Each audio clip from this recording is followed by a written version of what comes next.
এইভাবে দাঁড়ায় আছো কেন? কিছু বলো। কি হয়েছে? মোহন থেকে এভাবে হেঁটে আসলা কেন?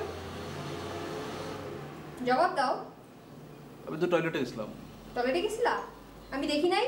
তুমি মুখটা বাংলার পাঁচের মতো করে হনহন করে হেঁটে চলে আসছো। তুমি এটা বেয়াদবি করলে না? বড় পাশে সামনে এরকম বেয়াদবি করলে কেন তুমি? আমি বেয়াদবি করছি? কি করছো তুমি? আচ্ছা ঠিক আছে, আমি বড় বড় ক্ষমা চাচ্ছি। দাঁড়া, এক্ষুনি ক্ষমা চাচ্ছি।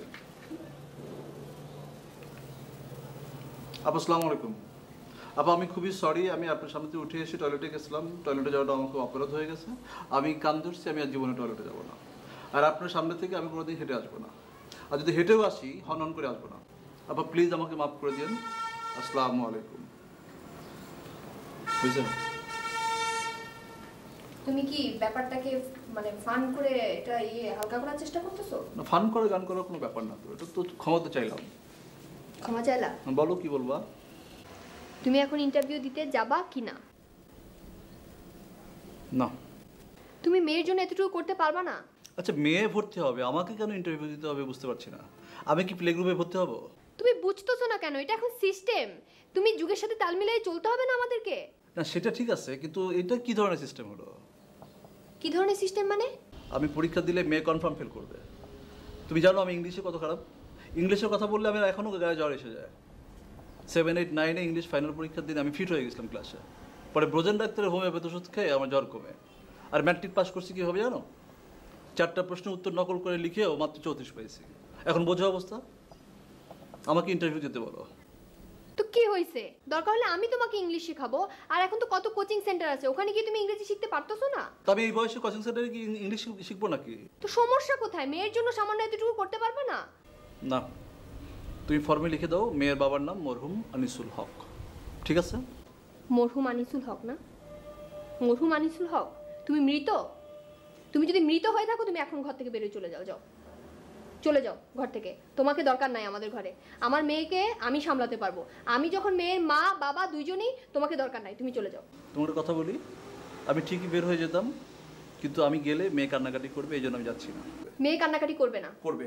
করবে না বললাম তো, আমি তোমাকে প্রমিস করতেছি মেয়ে কান্নাকাটি করবে না। তুমি ঘর থেকে বেরিয়ে চলে যাও। যাও। আচ্ছা ঠিক আছে, মেয়ের সাথে কথা বলি। যাও, তুমি মেয়ের সাথে কথা বলো।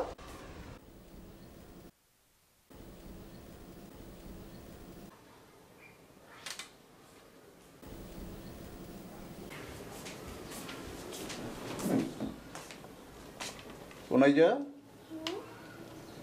বাপি চলে গেলে তুমি কষ্ট পাবে? কষ্ট পাবে না? তাহলে বাপি চলে যাবে? সত্যি যাবে? তাহলে বাই বাই। আচ্ছা বাই বাই।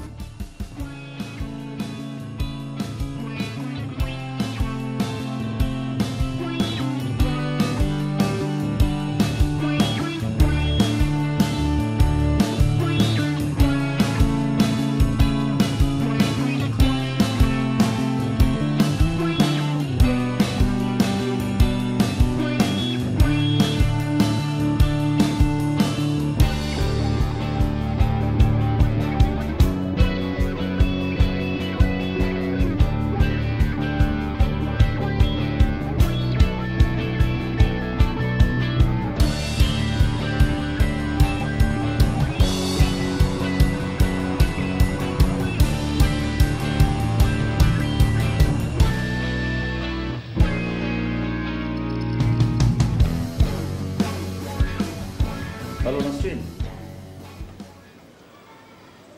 হ্যাঁ শোন, আমি তোদের বাসায় কয়েকদিন থাকবো। না বলা যাচ্ছে না, অনেক দিন থাকতে পারি। আছে একটু ঝামেলা আছে, একটা বিয়েও করে ফেলতে পারি। না না ফাজলামো না, সিরিয়াসলি বলতেছি। আর তুই তো ফ্রি আছিস, তোকেও বিয়ে করে ফেলতে পারি। আচ্ছা শোন, আমি আসতেছি। হ্যাঁ ওকে বাই।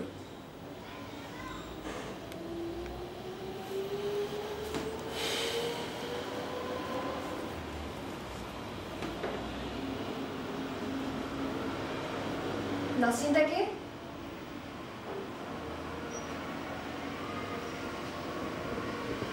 আমার বান্ধবী। বান্ধবী মানে? বান্ধবী মানে বান্ধবী মানে গার্লফ্রেন্ড। খুব তো ডায়লগ দিচ্ছ। তোমার মতো কালো বান্ধবী কে বিয়ে করবে?